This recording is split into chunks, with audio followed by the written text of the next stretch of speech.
Hey Metal Maniacs, this is Philly Byrne from Gamma Bomb, and you're listening to Dave Softee's Metal Meltdown on Metal Messiah Radio. Let's get some sprinkles on it, let's get some syrup on it, and chow down.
Hey metalheads, this is Joe McGuigan from Gamma Bomb, and you're listening to Dave Softee's Metal Meltdown on Metal Messiah Radio.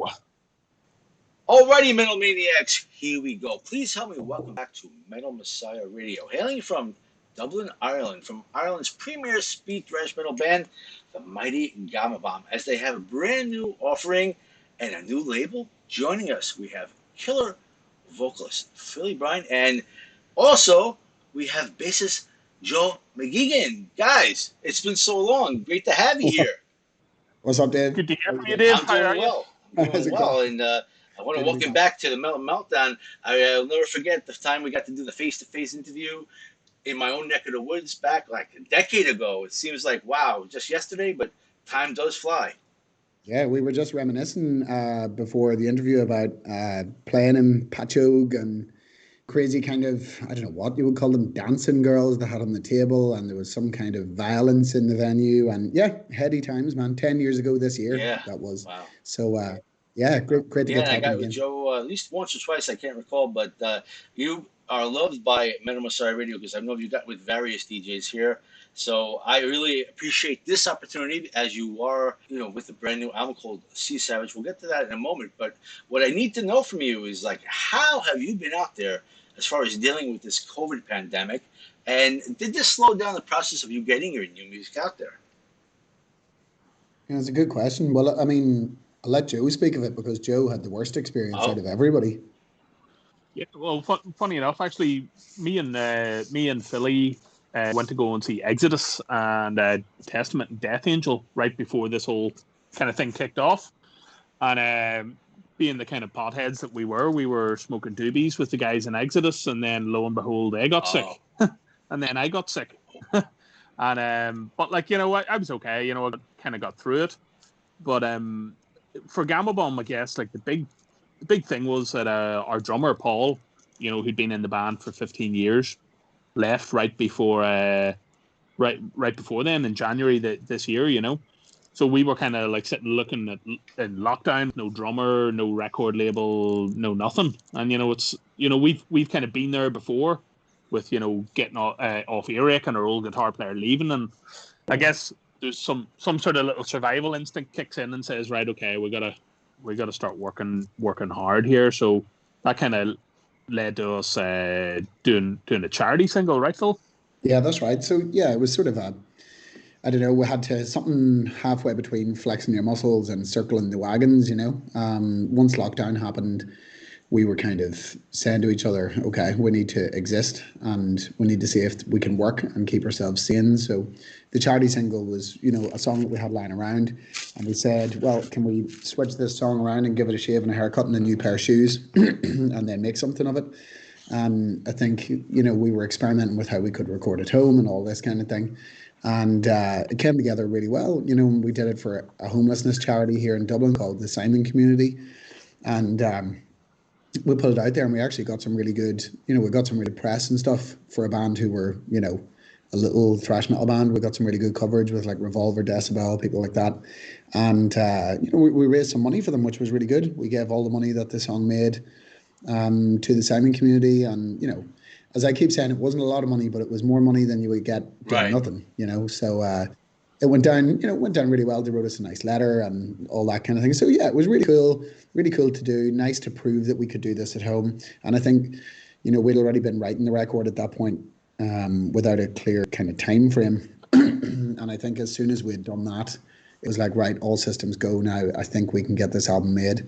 And we made the record in like the shortest time frame of any record we've ever made. I think we started writing in November, December last year, and we were completely finished in July. So like super short, like that's 8 amazing. months. Yeah, it was like, and I'm really proud of it. And I think putting ourselves, I think, there was like a general feeling like we were a bunch of teenagers being dragged out of bed to go to school, where there was about a month where we were saying, fuck, we can't do that. We're not doing this. This is ridiculous. Nobody can make an album in this. And then after like a month, we just really got into the groove.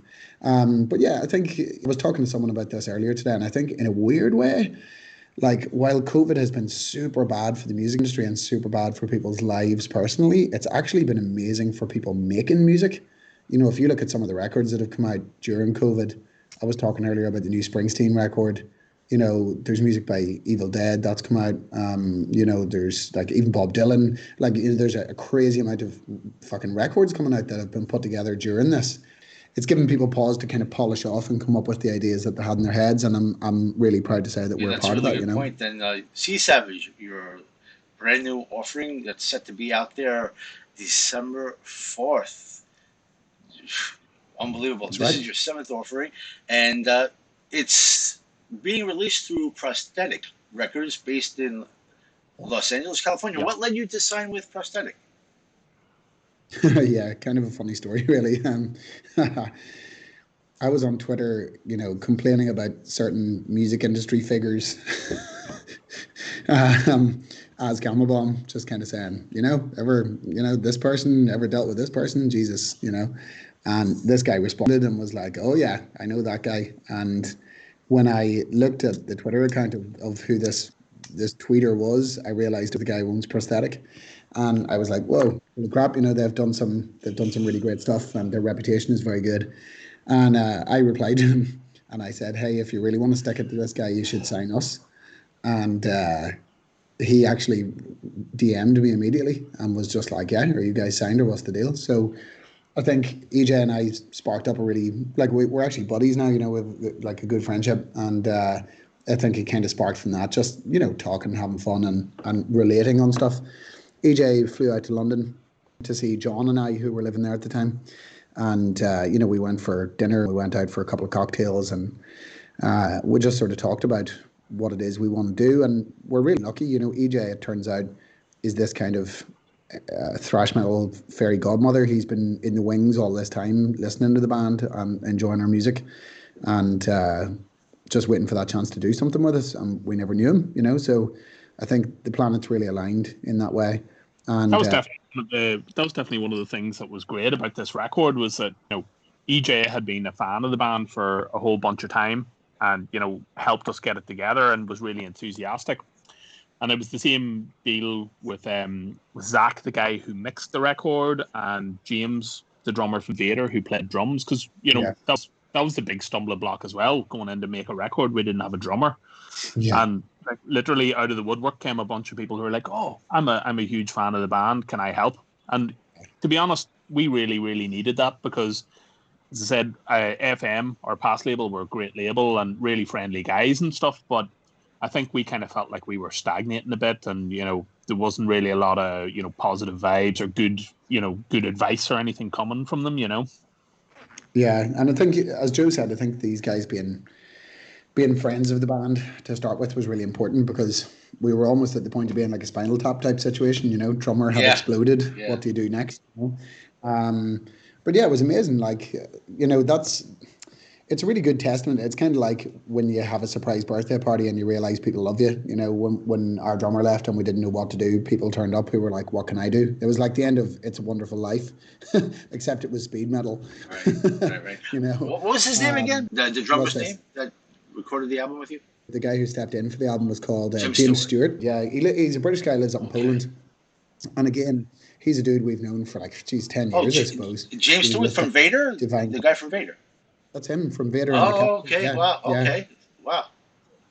So, James has been a buddy of ours for yonks. We would have seen him at festivals, had a pint with him, and he's always been, he's always enjoyed how ridiculous we are. And I think when we were in this situation where we were like, geez, what the hell are we going to do here, And I was talking to Scott, who made our last 5 albums, and Scott was just like, man, talk to James, He's always talking about how much he enjoys the tunes, and, So I just shouted James in Poland, and he straight away, he was just like, yeah, bang on, I'll do that. So, the planets aligned a good bit, and I think he enjoyed the music. He enjoyed writing to the songs, and we gave him a lot of leeway, because he's an absolute machine, a drummer. That was one of the big things that made the album possible, was that James was available and had a studio, and because we were in lockdown, he couldn't come to Ireland, we couldn't come over to them, so we made this album pretty much completely remotely, without even having to smell each other's bad breath. But he's been associated with quite a few bands, and he is an amazing drummer. He is. He's a real. I think he's one for the ages. I think all it's going to take is for James to be on the right record, and he'll be a famous drummer. You know what I mean? He has a really good reputation, and he's an incredible player. I think what's crazy about him as well is his commitment. He has that. He has a real passion for what he does, and he has a nerdy enthusiasm for it. He's super, super professional and stuff, which is great. Because we are so inherently genetically unprofessional, so it's to have someone who really cares. You have a reputation of having a lot of fun with your music, and it shines through with every release. It absolutely does. So let's learn more about Sea Savage. Who produced, mixed, and mastered this offering, and what studio was this actually recorded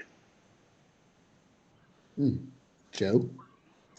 Well, again, because of the nature of things, we couldn't all meet up in the same place. So our guitar player, Domo, Dixon, has done a lot of recording stuff over the years, and he's done some B-sides, and that was kind of part of the thing with doing a charity single at the start of the year, was also kind of testing out the waters with Domo.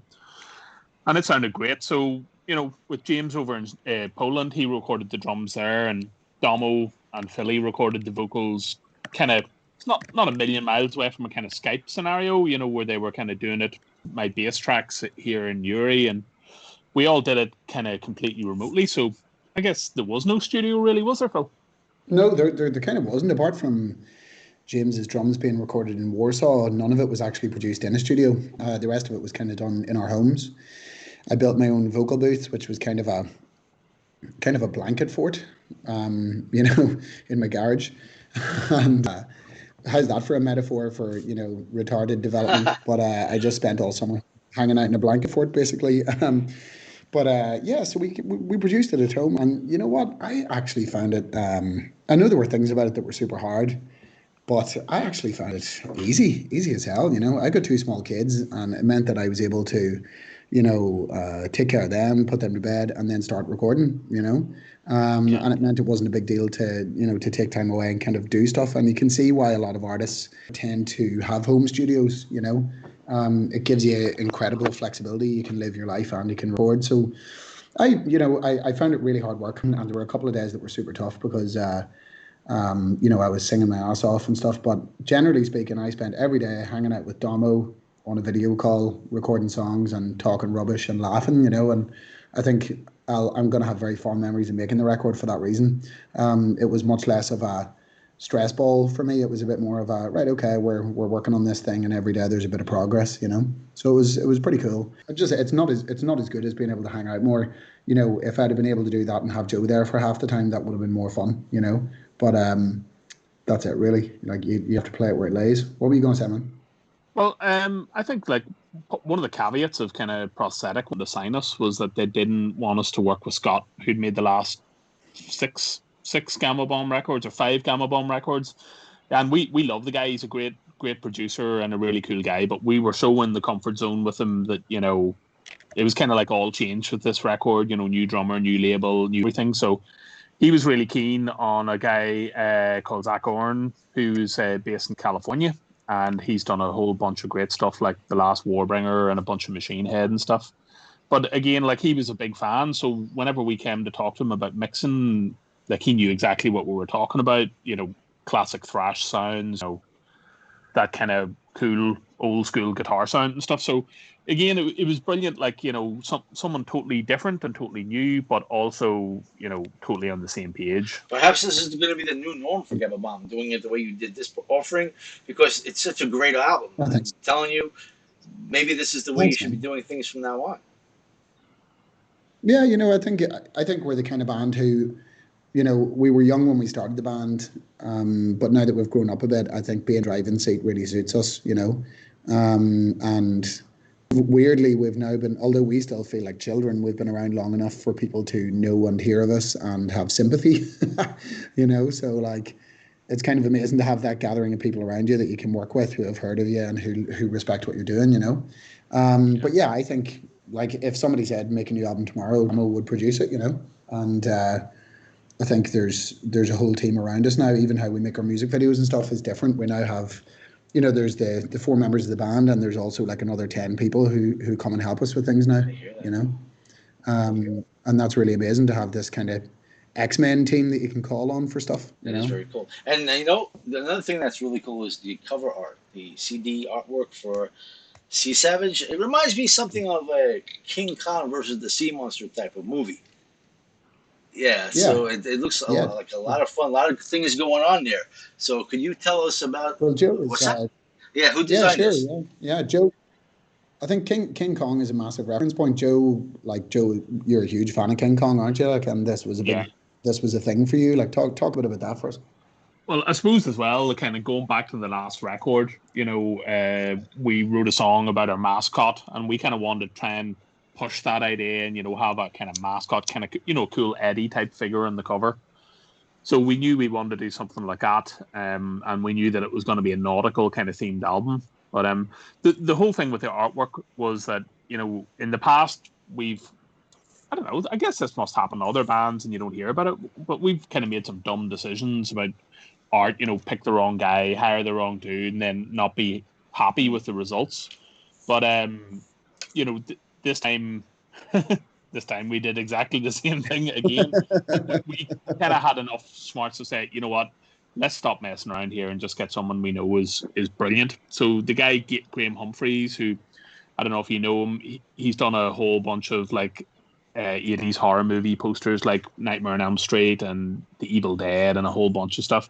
Yeah. So we knew him from being kids, his reputation, and he's done a couple of record covers for us. So it was totally amazing to know, just to send him the brief and not have to worry about it, know that you were going to be getting something totally amazing.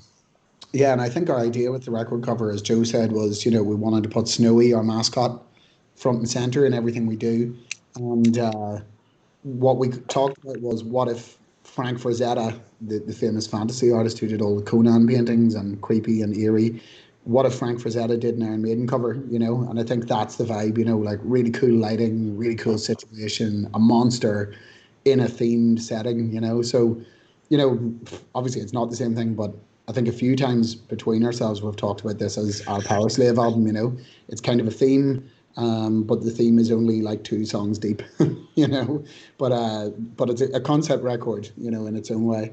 And it means that you get to have a visual style that goes along with it. And, I think that's important. I think when you look at all the coolest bands, all bands who are the most creatively interesting, they tend to do that. They tend to say, right, this record is the Medieval album. This record is the, whatever, like, Kiss do it, Ghost do it, even AC/DC do it, Yeah, and it's a weird one as well, like, because I guess maybe you would agree with this, Dave, from a fan point of view. Whenever you stop seeing Vic on the front of Megadeth records or Eddie on the front of the Maiden records, you kind of knew that there was probably something up. You were like, uh-oh.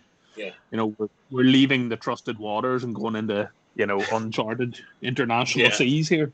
And I think that's important for us. Like, we love having a mascot, and I think he's gone down really well with our fans, I think he embodies the band really well. And it's a thing that's like missing now, I remember being a little kid and seeing this art, this terrifying monster bursting out of a grave, grabbing a guy by the throat. And now I realize it's no prayer for the dying, but when I was a kid, I was obsessed with it, and I used to draw pictures of Eddie, and I used to draw pictures of Somewhere in Time Eddie that I had seen somewhere once, in the back of my school book and stuff, even though I had no idea who Iron Maiden were.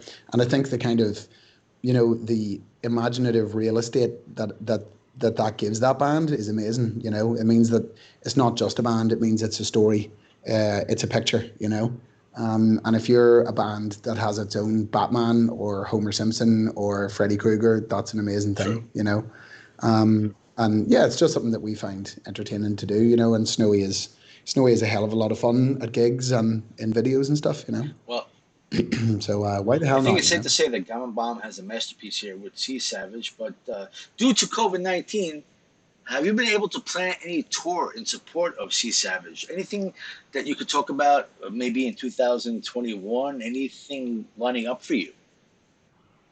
Yeah, we've got a couple of things booked. We'll have one really amazing festival announcement to make, but I don't think we're currently allowed to, but it's pretty much our favourite festival in the whole world.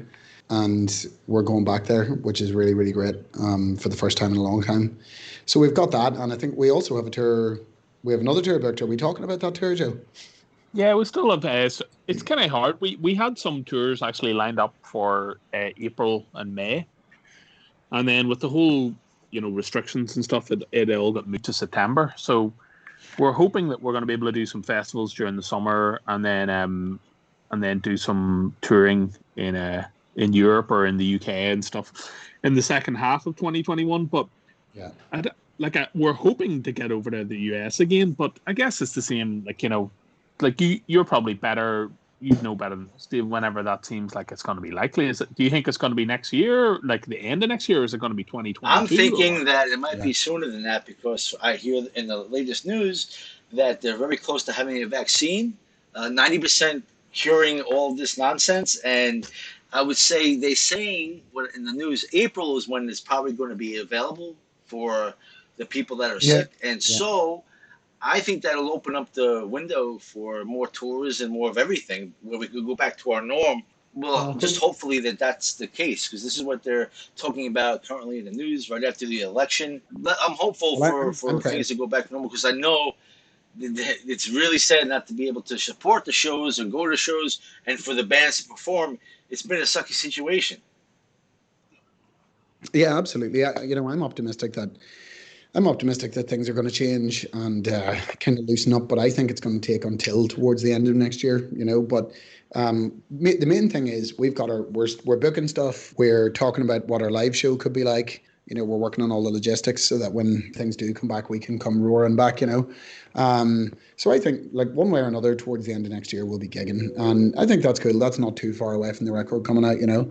And I think I have a feeling this record's going to do well. I think people are going to like this record, and I think our fans are going to like it. So I think people will be waiting to come and support us, you know. So, yeah, I'm optimistic about it. Like, there's a couple of things we really want to do. Number one, we want to get back to the US. You know, it's been 10 years. We still, man, you look, you know, you open up our Instagram or whatever, and like our largest number of fans is still in America, you know. And you can really see it, you know, you see it on all these things, see it on Spotify, see it on Facebook, you know. So, yeah, I mean, we really want to get back there and tour around a bit. And I think being on an American label is a big help, you know. And, you know, talking to people like you is great, you know, to get talking again and get it out there for people. But, yeah, that's an adventure I want to have, you know, is to get back to the States. Meet up with you again. And one of the things I have to agree with you, what you were just saying, I know that your fans are going to love this offering. One way that we could help them to support you is by giving some links so they can get merch, get the CD, and whatever else you may have. So I'm going to give some links out for the fans out there. So if they don't already know about it, they will know. Facebook.com, Gamma Bomb. There's a shop tab there. You can go and check it out. You have your website, GammaBomb.net. That's actually dead. The website's dead. It's coming back. It's dead. Is it going to come back? Is it going to come back? It's going to come back, yeah, but it's dead in a minute, yeah. But you could, you know, our Instagram, Gamma Bomb Thrash, Twitter at Gamma Bomb. That's probably the best place to find us. I told you we were unprofessional, Dave. Well, Jesus. It seems like this is always a work in progress or under construction for a lot of bands. So you're not the only one. It happens. Yeah. And how about your Bandcamp? GammaBomb.bandcamp.com. You have that as well, right? Yep. We have indeed. We're on Bandcamp, and you can download our charity single there. You can pre-order the record. You can pre-order some cool merch. And we're going to do something interesting soon, maybe before Christmas. We might put our first album up there, Survival of the Fastest, which hasn't really been available before. So we're thinking about what to do with that. But I think we're just going to put it on Bandcamp and let people enjoy it up there and stuff. I think we've been talking to some labels as well about doing another reissue on vinyl. And CD in Europe and stuff. But we should probably try and get it up on Spotify as well. It's one of those kind of things that, like, whenever you look back to that era of the band, I'm sure every band feels like this. You're like, oh man, you know, that record doesn't sound great, or it's not very representative. But, you know, you kind of have to embrace, you know, all aspects of the past like that. So we'll get it up there, and we've got some more kind of more legacy stuff we're going to try and do, get some demos out on 7-inch and a lot of the old stuff, you know. It's kind of like, I don't care what Judas Priest think of their demos, I still want to hear them. Do you know what I mean? Because I'm the fan, and I think you have to, not that we're Judas Priest, but I think you have to kind of adapt that mindset, you know. It's like, okay, once the songs are written, they're somebody else's songs, really. I just want to say one thing about what Joe was just saying about holding on to the past. Now, I believe in vinyl. It's a beautiful thing. You can hold it in your hand, and the artwork that comes with it, it's beautiful. But what do you think about cassettes? That seems to be a resurgence with metal. Bands are releasing cassettes, which I never could understand, because whenever I had cassettes, after playing them to death, they would get warped and not sound right. But would you consider doing cassettes as well? I guess so. Yeah, we have done them. We have done them in the past and stuff. You know what? It's one of those things that, like, I remember being that age, you know, whenever you're making your own homemade, you know, Testament t-shirts and stuff. And, like, whenever you take, like, metal that super seriously, you're probably just, like, I remember having all those records on cassette and playing them in the car and stuff. I personally now am way too old and lazy for, like, I love Spotify and stuff because it's the easiest thing. It's, you know, last couple of albums I bought on vinyl or in their rapping, you know, I roll doobies on them and like, I don't really, I'll just listen to it. But yeah, I think that whenever you're young, it's super important, that kind of possessiveness of music. So we'll definitely try and do more of that. But I don't know, like, would I go out and buy a Nuclear Assault cassette now as a 38-year-old guy? Probably not. Yeah, it's a tough, like, I think the way I look at it is it's pretty cool. And I know that there's kind of, I know in the kind of metal revival, new album revival scene and stuff, there's a lot of, like, tapes, you know, or a very retro kind of fetish people have. You know what the weird thing is, though? The record label don't push them, so I assume there isn't much of a margin in it. You know, I have to assume the record label know that they don't get a lot out of it, so they don't push for it. But I mean, yeah, we might do it again. It might be fun. It might be nice just to have one, you know. But that kind of tells you a lot. I think vinyl is the man. I think so too. You know, we put a lot into our into our album art, and we put a lot into the design of the inlay and the illustration and the look and feel, and like the inlay of Sea Savage is incredible. The inlay is like Victorian theatre posters, and I actually drew engravings of all 4 band members so that it would look like we were like 1800s actors and stuff. So like we put real blood, sweat and tears into that stuff to make it rewarding on vinyl and on CD, but we're thinking about it in terms of vinyl. It's a crazy place to be, man. 10 years ago we were telling people, look, just download this album for free because there's no value anymore. And now we're at the point where we're like, let's make the nicest vinyl we possibly can because that's back. It's crazy. How the world changes, right? And let's talk about some videos. I was on YouTube and I saw a couple of videos I believe you did during lockdown, living for the lockdown, and We Are Going to Eat You. And you have this new video, the official video for your new Sea Savage offering called ShareCon. So what can we tell the listeners about these videos? Well, they're all the cheapest music videos I've ever seen. That's what I can tell them. We tend to self-produce. We're all movie nerds, and it's funny. The more we talk about music videos, the more I realize how kind of anal we are about that kind of thing. I think other bands are just like, there's an idea, that'll do. Whereas we tend to like go to war politically over what goes in our music videos and how they're made, and we argue the toss over small details and stuff. Because I think if you let movie nerds make their own film, they're going to ride that horse to hell, so like, yeah, I mean, the video for We Are Going to Eat You is just really simple. I was in France with the guy who directs our videos, and we were like, man, let's just walk around the streets and make a music video while we're here, and it was in the middle of all this kind of luxury and opulence at Cannes in France, and it's a song about eating the rich, so it kind of made sense. So we just marched around and I ate some pastry and and kind of walked around the streets. Lockdown was obviously to support the charity single that we did, and that was actually really easy to do. We just kind of filmed around the house, and we had Snowy and the lads filmed themselves at home. We all filmed ourselves at home, and I actually think there's actually some really sweet, funny stuff in that video. Domo's in there with his kid pushing him back and forth and stuff, and it's really it's kind of weird. We're very much ourselves in that video, aren't we, Joe? Yeah, like I suppose as well. Like no one you go anywhere, so if we knew we needed to do a video, and the option was either it's going to be a black screen or it's going to have to be shot in your own house. So yeah. Like that was it. Like we didn't really have much of an option with it. Like, I'm really glad we did it, and it's kind of one of those things that's like out there. We've done little singles and stuff in the past, or online only videos and stuff. I don't know. I guess it's because we always kind of feel no matter what's happening in the band, especially in between album cycles, if there's not gigs going on, there needs to be something to kind of keep everyone's attention there, so that people don't just wander off and take up fishing or whatever. Yeah, exactly. But like then when it came to the album, I think the video for Sea Savage, I think it's the most ambitious video we've ever made. I think with every record we've got one video that is kind of getting bigger and bigger each time. I think Backwards Bible, or like Terrascope was kind of the first one, and then Backwards Bible we filmed at a real castle and stuff, and I think we and then we went on, we made the Monster video, obviously, where we have the monster and lots of different things happening in it, and we had actors and stuff, and I think Sea Savage is kind of, geez, I don't know, maybe we've overdone it. Like it's like a period silent film shot at a real lighthouse with a drone and a monster and props and all kinds of things going on. So like I don't know where to next from there. Maybe Zero Gravity or something like. But yeah, I'm really proud of it. I think it's funny as all hell, And the video for Shere Khan again was just kind of, Ireland went back into lockdown at that point, and damn it, we still had to make a video. So, we made an animated video, and we kind of filmed a bit of Snowy in front of, we filmed Snowy in a garage, actually, and a couple of lights and a GoPro, and we filmed Snowy and just got it done. Do you know what I mean? So, yeah, we're kind of, we're kind of Ireland's worst independent filmmakers at this point.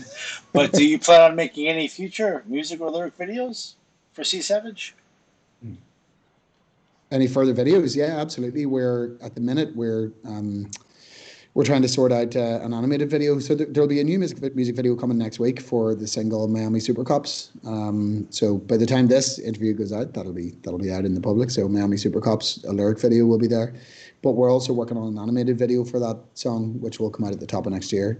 To be honest, if things loosen up a little bit, I'll just grab cameras and get going. We'll probably shoot videos for something else. I think the song Judo Killer, I'd like to make a video for that because I happen to have access to a ninja school. So if we could get all those ninjas together, I can see a great goddamn music video coming out of that, you know. And that's how it is. You have to look around for the things that you can beg, borrow, and steal, you know. Like I found out that there was a lighthouse, so we were like, okay, we're gonna make that lighthouse video, and then found out it's a ninja school, so better go make a ninja school video. Yeah, right. And Joe, I don't want to put you on the spot, but I want to ask you at the same time, would you like to talk about your experience with Agent Steel? With Asian Steel? Yeah, well, look, I was a fan of the band, obviously, since I was a young buck in Gamma Bomb and stuff, and like indeed everyone was. And we've known Juan Garcia since the tour that we first met you on. When was that? 2010, was it? Yeah. So like we went to the whiskey and hung out with Juan and stuff like that, and he was super cool. He knew that we were huge fans, so he was very accommodating and stuff. Always kind of kept in touch with him and stuff. Whatever the other connection with some of the other members, like I used to know Richard Bateman, who has sadly subsequently died there a couple of years ago, who played in Agent Steel briefly and Nasty Savage and stuff. Whatever way my association with them kind of turned around the Agent Steel camp, well, John Cyrus kind of and his associates kind of contacted me and said, listen, we're going to try and put a new version of the band together because, you know, Juan is busy and Bernie can't do it. So we want to go and do something. Could you possibly help us write some songs or, you know, do some warm-up shows or whatever? I was a huge fan and stuff. It wasn't really until like kind of a few months after, you know, I'd kind of agreed to do it. They actually, Cyrus and some of his associates all came over here and we worked on songs for a little while, and Domo produced them and played some guitar on them and stuff. And John Roche, our other guitar player, wrote some music and stuff as well. So we all kind of like pitched in some way, but all these kind of working relationships can get very frayed, and you know, we've been doing it for so long in Gamma Bomb that it's kind of making albums is pretty easy for us, and the creative process is pretty easy for us. And if you haven't been doing it, or you know, there's like a power or like sort of egos involved, it, you know, can get pretty difficult. And I suppose that was kind of the biggest weird thing for me was seeing that even other bands, how easy it was for them to make music and how difficult the process of trying to get stuff done with Agent Steel was, you know. It was just taking a whole bunch of time to do very small amounts of stuff, you know, and then there was a whole lot of touring planned and stuff, and, you know, the band wasn't getting together and wasn't rehearsed and stuff, so it started looking less and less likely that was going to happen. And then once all the shows started getting cancelled and stuff, I said, right, well, you know, I can't really be associated with it because of that. But like I totally wish the guys well and stuff like that. You know, they mouthed off at me on the internet and stuff, and subsequently apologized and things like that. So, like they're going to use a couple of the songs on this record, but you know, I've got some reservations on how good it's going to be. You know, and I think that there's for sure have a lot to prove, doing it without the other original dudes and stuff. But you know, Cyrus still has the voice there, so I guess anything is possible. You know, like I have to say, like seeing Joe be the biggest fan in the world of that band for like 18 years. It like for me, it was an incredible testament to the power of being enthusiastic about something. You know, Joe was into that band when nobody had heard of them, and then like played a role in their resurrection. You know, it just goes to show, like if you're the dude who cares about something enough, doesn't matter if anybody else does. Sanity is not statistical. At a certain point, you know, if you love something enough, it'll become the thing that you do. So I was really proud of Joe's involvement in it. I think it's really, really cool. I think it's it's a shame it isn't what it would be in your head, but it never is Right, it? yeah. You know. And I'm really proud of Joe's interview with Brother Joker of the Electric Circus. I heard the interview with John Cyrus and Joe McGuigan. And Joe, you did a really great job on that interview. But you know what? The problem with that interview was John Cyrus. He was like trying to be a real control freak. And like when you was talking, like he didn't, it felt, to me, it felt like he didn't want you to talk. Like, why are you there to do the interview then? That's my input. Well, you know, man, it's one of those things. Like, there's been like whatever 40 or 50 other people in the band, you know, including, you know, it's weird, one of those weird situations that like certainly the GAMA BOMB is kind of alien, where the band has existed over 30 years or whatever with various versions without the important people. So, you know, they've existed without Juan at certain times in the past, and without Cyrus, with Bruce Hall singing or whoever, you know.